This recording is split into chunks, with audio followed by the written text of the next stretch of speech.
আজি এই সংবাদমেলৰ জৰিয়তে মই মোৰ কিছু মনৰ কথা অৱগত কৰিব বিচাৰিছো। মই পলাশবাৰী সমষ্টিৰ ৰাইজৰ আশা আকাংক্ষা আগত ৰাখি মোৰ জনসম্পৰ্ক অভিযানৰ লগত সংলগ্ন থাকি যিসকল কাৰ্যকৰ্তাই দিনে ৰাতি কাম কৰি মোক পলাশবাৰী সমষ্টিৰ বিধায়ক হিচাপে দেখা পাইছিলে আৰু তেখেতসকলৰ ৰাইজৰ হৈ কাম কৰা যি এটা সপোন, এই সপোনক সৰগত কৰি মই পলাশবাৰী সমষ্টিৰ পৰা ইণ্ডিপেণ্ডেণ্ট নিৰ্দলীয় প্ৰাৰ্থী হিচাপে মনোনয়ন পত্ৰ দাখিল কৰিছো। এই সিদ্ধান্ত মোৰ বাবে অশেষ কঠিন আছিল, কিন্তু আজি এই সংবাদমেলৰ জৰিয়তে মই মোৰ সিদ্ধান্ত আগন্তুক সময়ত সঠিক স্থিতি ল'ব। ৰাইজৰ আশীৰ্বাদ মোৰ এই সিদ্ধান্তত ৰাইজে কি বিচাৰে তেখেতসকলৰ মনৰ মতামত মোক ফোন যোগে মেছেজ যোগে দিব পাৰিব। মই তাৰ কাৰণে আজি মই 2টা নম্বৰ মুকলি কৰিম আৰু উপযুক্ত সময়ত আৰু সময়ৰ আহ্বান মৰ্মে মোৰ ৰণনীতি আৰু ৰাজনৈতিক কৌশল ৰাইজৰ ওচৰত সদৰি কৰি মই আগন্তুক দিনত কাম কৰিম। ইয়াৰ জৰিয়তে ৰাইজক অনুৰোধ জনালো যাতে মোক আপোনালোকে অতি শীঘ্ৰে ফোন কৰি আপোনালোকৰ মতামত আৰু সিদ্ধান্ত জনায়, তেতিয়া মোৰ যি সিদ্ধান্ত এই সিদ্ধান্তত মোক বহুত সহায় হ'ব। যোৱাকালি মই মোৰ কাৰ্যকৰ্তাসকলক আৰু সমষ্টিৰ বাকী ৰাইজক আহ্বান জনাইছিলো এইখিনি কথা লৈ পেলাই। গোটেই ৰাতিটোৰ ভিতৰত আজি ৰাতিপুৱালৈকে যিমান ফোন আহিছে মই তেখেতসকলকে ধন্যবাদ জ্ঞাপন কৰিছো। তেখেতসকলে মোক যিখিনি প্ৰেৰণা দিলে যে আপুনি ইলেকশ্যন খেলক, আমি আছো। এক ধৰণৰ 28টা পঞ্চায়ত যদি এটা পৌৰ নিগম আছে, এই পঞ্চায়তবিলাকৰ পৰা মই ফোন পাইছো, ফোন আহিছে, মেছেজ দিছে, তেখেতসকলে মোক সহায় কৰাৰ কাৰণে এটা আগ্ৰহ কৰিছে। মই বহুত ধন্যবাদ জ্ঞাপন কৰিছো তেখেতসকলক। আগন্তুক দিনত মোৰ ৰণনীতি অনুযায়ী তেখেতসকলৰ লগত সংলগ্ন হৈ কাম কৰি যাম। কিন্তু দুখৰ বিষয়, কালি দিয়া সেই মেছেজটোৰ পিছত একাংশ আমাৰ দলীয় সতীৰ্থই তেখেতসকলক ধমকি দি পেলাই মানে মোৰ বিৰুদ্ধে অলপ অপপ্ৰচাৰ কৰি আছে। কোনোবাই মোৰ ৰাজনৈতিক জীৱন শেষ কৰাৰ ধমকিও দিছে। মোৰ লগত জড়িত ল'ৰাসকলক আহিব মানা কৰিছে, নাহিব কৈছে। আজি প্ৰেছ মিট দিছো, প্ৰেছ মিটত মোৰ ল'ৰাবিলাক আহিব মানা কৰিছে, নাযাবি তহঁতে। এইবিলাক দুৰ্ভাগ্য কথা। নমিনেশ্যন দিছো পলাশবাৰী সমষ্টিৰ ৰাইজৰ স্বাৰ্থত, উন্নয়নৰ স্বাৰ্থত।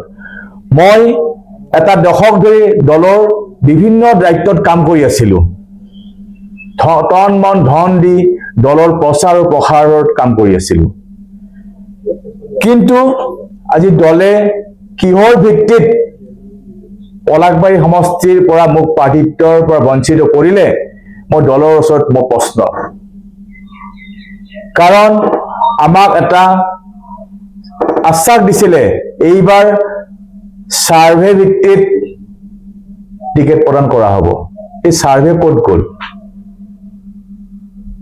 তো মোৰ লাগিছে দলৰ শীৰ্ষ নেতৃত্ব অলপ কৰবাত কি খেলি মেলি হ'ল সেইখিনি কথা আমাক অৱগত কৰিব লাগে, তেতিয়া মোৰ আত্মা শান্তি পাব। মই এটা দশক ধৰি আমেৰিকাত কাম কৰি আছিলো আৰু অসম তথা ৰাইজৰ সেৱাৰ স্বাৰ্থত মই গুচি আহিলো।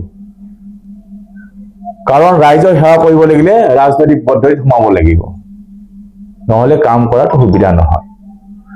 এই মোৰ যি হেঁপাহ, মোৰ যি আবেগ, মোৰ যি ত্যাগ, এই ত্যাগৰ যি মূল্যায়ন দলে কৰিব নোৱাৰিব নেকি বা নকৰিব নেকি? মোৰ দৰে মানুহৰ কি দলত স্থান নাই নেকি? মই প্ৰশ্ন কৰিছো এইটো। এক বিশেষ শ্ৰেণীৰ লোকেহে খালি বিধায়ক হ'ব পাৰে নেকি? আমি কি ৰাজনীতিত সোমাব নোৱাৰো? এই প্ৰশ্ন কিন্তু অকল ভাৰতীয় জনতা পাৰ্টিৰ নহয়, প্ৰতিটো দলকে মই প্ৰশ্ন কৰিছো যে ৰাজনীতিৰ উচ্চ শিক্ষিত লোকে যথোচিত সন্মান নাপাব নেকি?